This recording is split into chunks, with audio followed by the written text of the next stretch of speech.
Oh,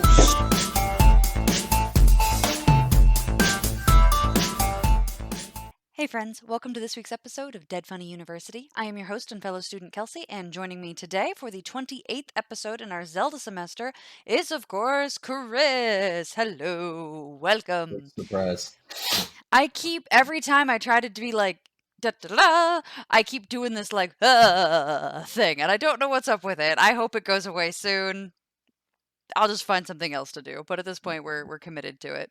How you doing? I'm about to say, you literally control that. So. I know I do. I am very well aware. I'm embarrassed, but I'm aware.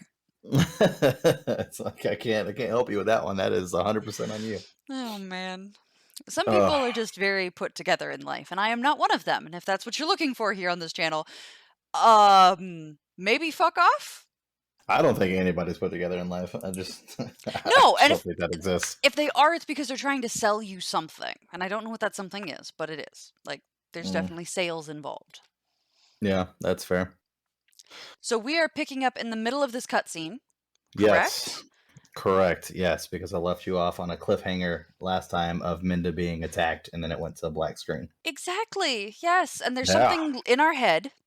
Yep, we have Midna something in our head. Shove something into our head, which is great. All good friends do that under the right circumstances. So are we jumping back in, or is there any other preamble we need to do? No, that should be it. We should be able to just go. Let's do it. Let's get it.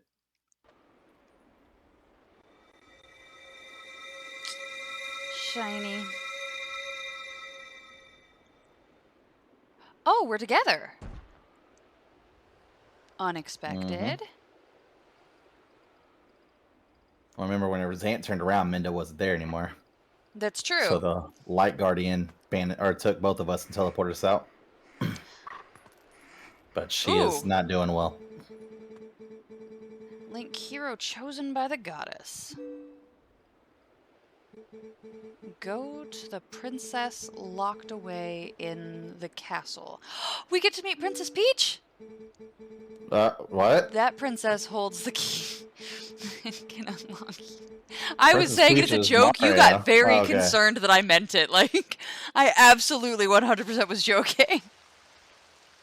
So thanks for that vote of confidence there. Appreciate that. I mean, to be fair, this is the same person that did like 20 episodes of Final Fantasy VII DFU, and then whenever you got on Overwatch, you're like, we're taking a break from our Final Fantasy II DFU series. I don't know. Yeah, you were offended by that. Just a little bit.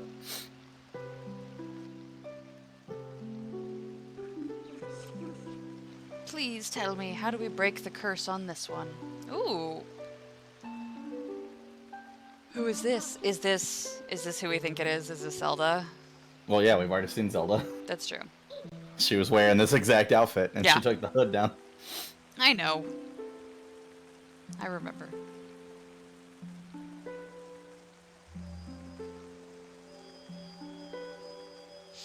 See? All 4 pieces light up. Just saying. What binds him is a different magic than what transformed him when he first passed the curtain of twilight. It is an evil power. I like that they changed the color on that so that way you know it's real bad. Our world is one of balance. Just as there's light to drive away darkness, so too is there benevolence to banish evil. Head for the sacred grove that lies deep within the lands guarded by the spirit Pharaon.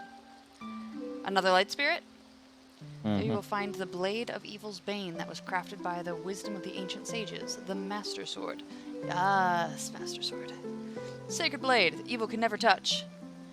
Don't we have an entire game about evil touching that? No, not the Master Sword. No. Yeah, not the Master Sword. Okay, thank you.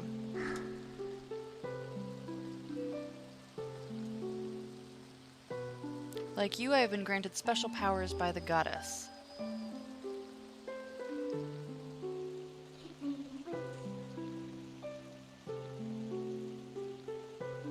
Yeah, I think Link can probably figure it out. Oh, is she dying?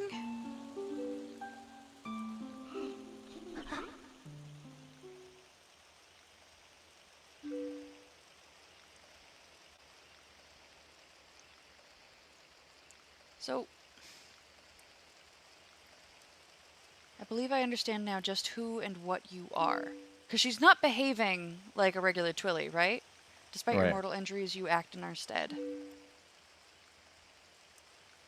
These dark times are the result of our deeds, yet it is you who has reaped the penalty. That sucks.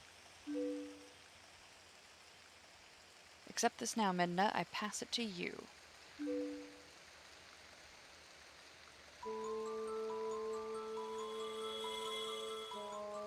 Is it... She's not trying to pass her a piece of the Triforce, right? Because that isn't hers to give. Correct. Okay, good. No, Link, stop her!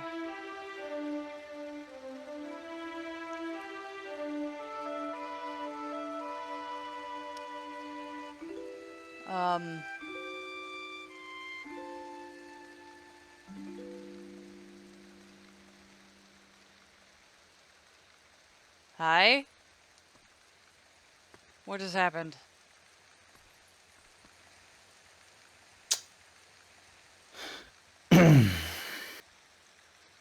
Zelda appears to be gone. Mm-hmm.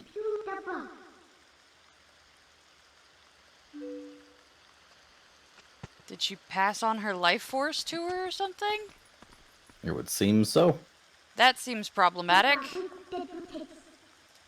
Though I did not want it. Yeah, I'll bet.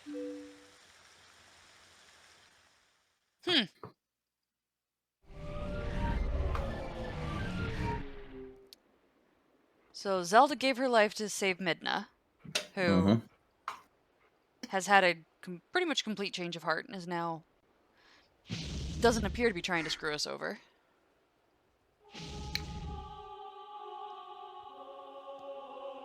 Nice. I cannot remember the name for that shape right now, and I'm really embarrassed by that. Can you? Do what? That particular shape? Nah, top of my head, no. Yeah.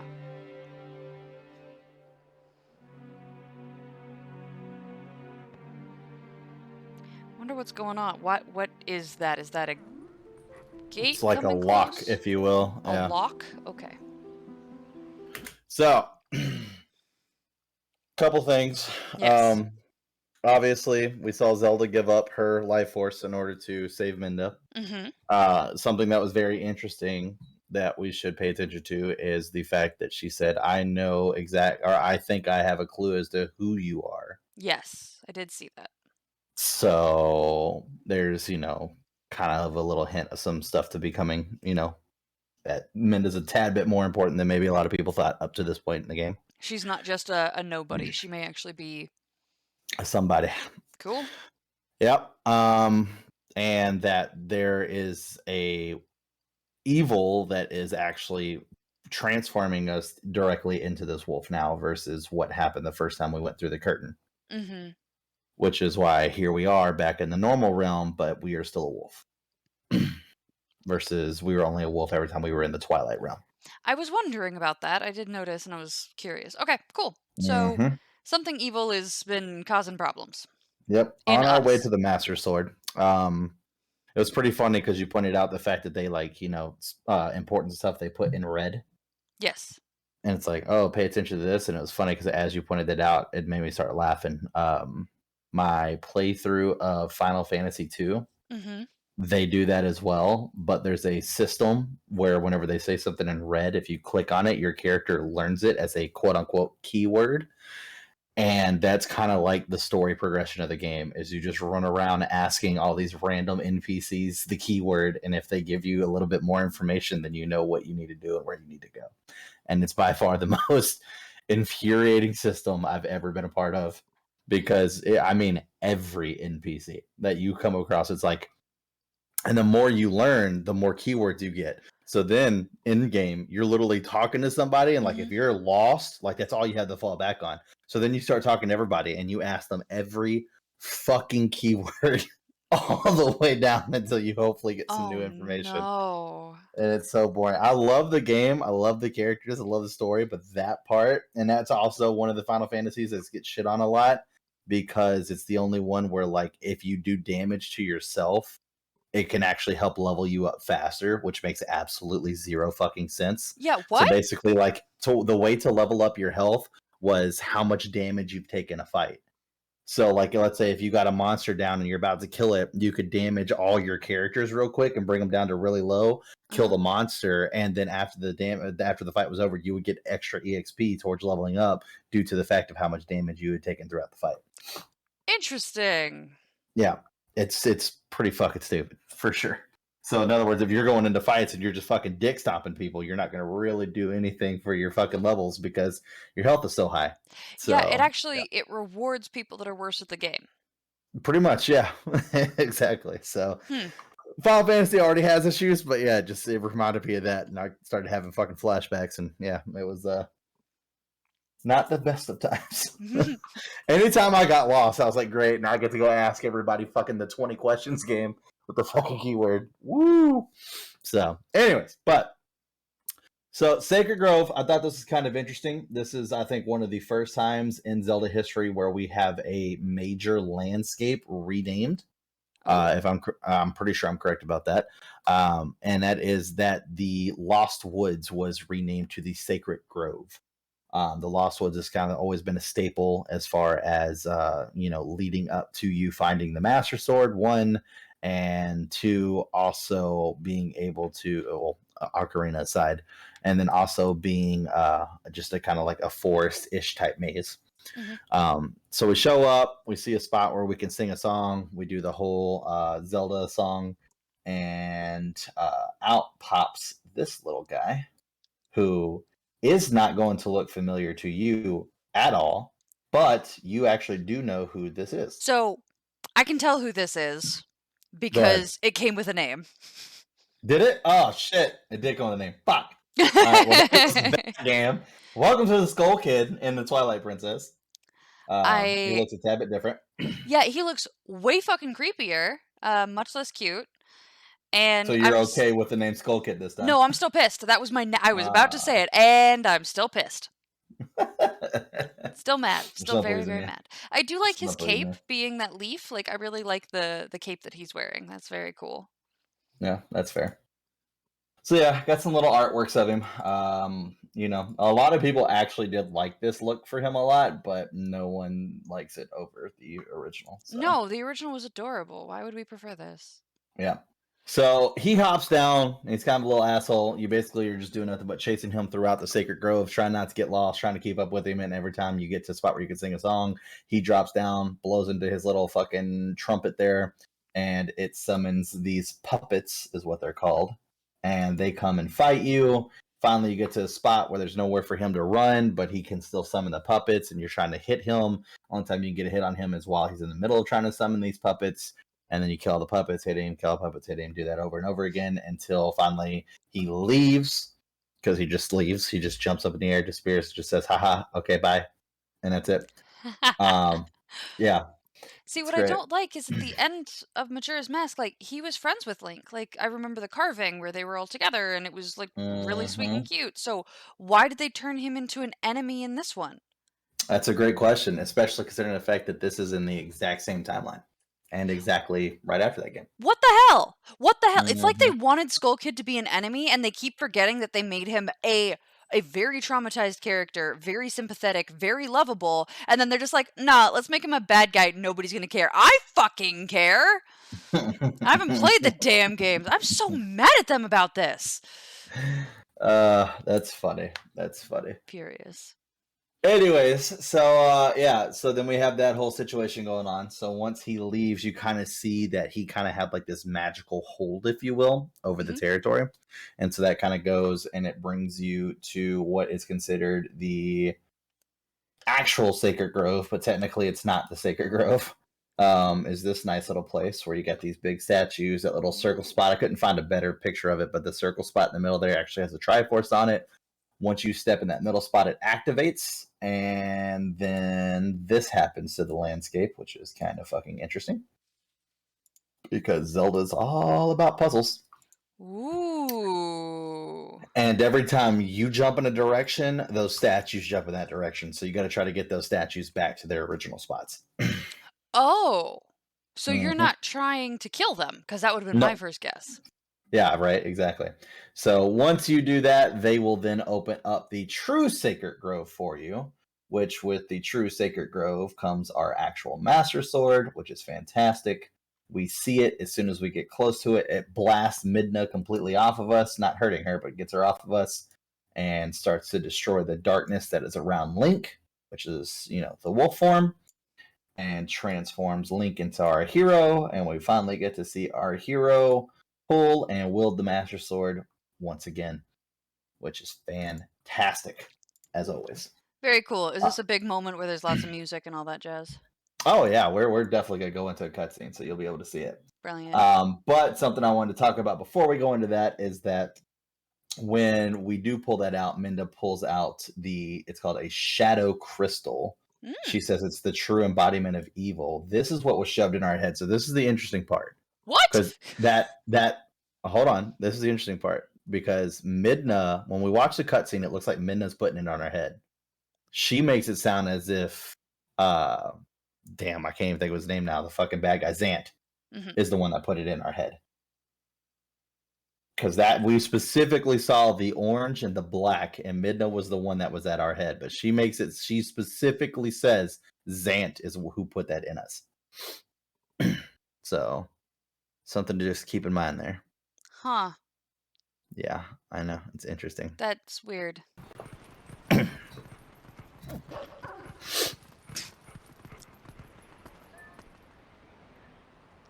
So fucking gorgeous. I love that sword. I was at a shop in Colorado that was selling replica swords, and that one they had a really expensive version of that. They had like an $800 Master Sword. Doesn't surprise me. They also had a really expensive looking Buster Blade, but I wasn't sure if you wanted to commit to spending that much money on it, so. I'm about to do something like that. That's actually coming up, so. Does not surprise me at all.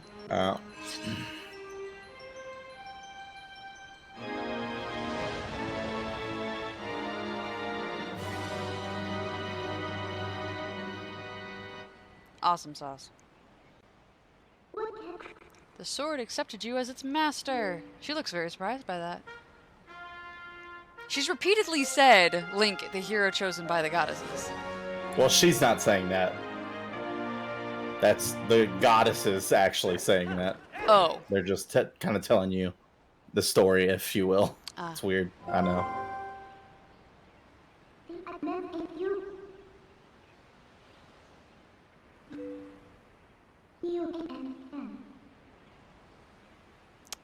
It looks different than your tribe's shadow magic. You are all covered in blue. It's very orange.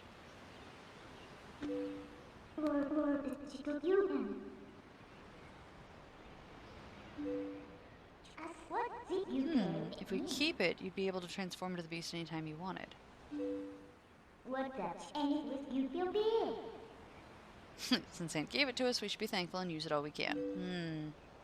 If you need to, just call me. You want to keep a low profile, so I'll hide in your shadow when you're human, but I can change you whenever. Huh! You can be a wolf anytime you want. You can warp whenever you want.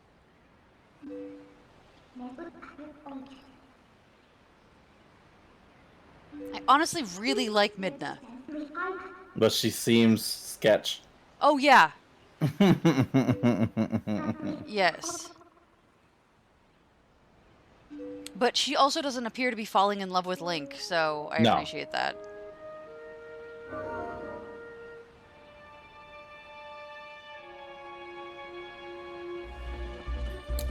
Okay. And so then our next move is we learn a nice little skill, and we get to, you know what, I'll even let you see the clown, because I know we were making fun of them last time we saw them. I have to see a clown? We were making fun of them last time we saw them. We didn't actually see them in a cutscene, but here's the clown with the whole like amusement park they had out on the water. Anyways, we go talk to them because they have a fucking cannon, as you're about to see, that's going to shoot us into the Gerudo Desert. And that's where our last little cutscene is for this episode. Hey, look, it's your little bird friend. Alright. He's a lot more charming in person than I anticipated. When I just saw pictures, I was able to judge. Now I kind of get him. He still makes bad choices, but I kind of get him as a person. Gerudo Desert. I just find it so unlikely that a group of women are going to be living in the desert. This is just not a thing they would do. Oh, are you going to be all vulnerable, Midna? Do you remember what the spirit said about the fused shadows? No, I do not. Do you? What do you think happened to the magic wielders who tried to rule the sacred realm? I don't know. Banished and chased across the sacred lands of Hyrule and driven into another realm by the goddesses. I do remember that. You told me that. This is kind of the background you were telling me, where people became shadows, couldn't mingle with the light, and then could return to the realm of light. Okay. And twilight, fitting in the half-light of dusk, the mere shadows of Hyrule. And they were mad about it.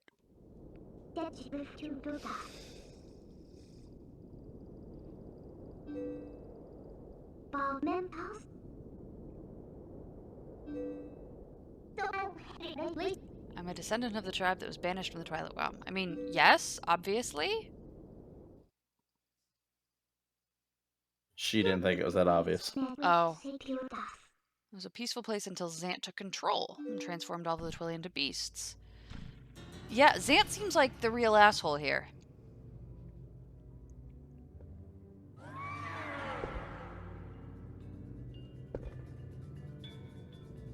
It's clear to me now that he somehow gained a great evil power previously unknown to our tribe. Yeah.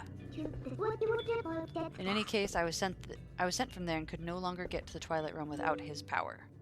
Okay, so he's doing something weird to the whole magic of the Twilight.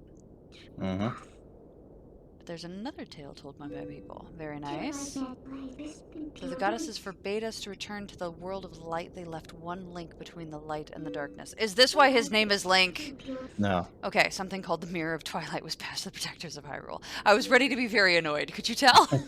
It's our only path to the Twilight Realm, and we must get there. You'll come with me, won't you? Aw, we get to hear him make one tiny grunt. Yep. Link's not allowed to talk in games. I know. He's also technically not named Link either, but yep. I'm sorry, remind me of his name then?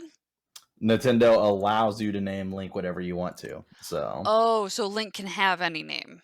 Exactly. Got Which is why that would never actually be a thing as far as Link being the link between something, so... Good, okay, yeah. Good. So that will never be an issue. Because if you can't name your character whatever you want, you know, the immersion is not real. Yeah. According to Nintendo. That's how that works. Yes, obviously. But yeah, that'll wrap it up there for us. We're going to leave it there? Oh my gosh. Okay, well, in that case, if you've enjoyed this episode, like, comment, subscribe. You know where the stuff is in the description below us. Links, all that jazz. We will see you in the next episode of Dead Funny University. Bye, friends!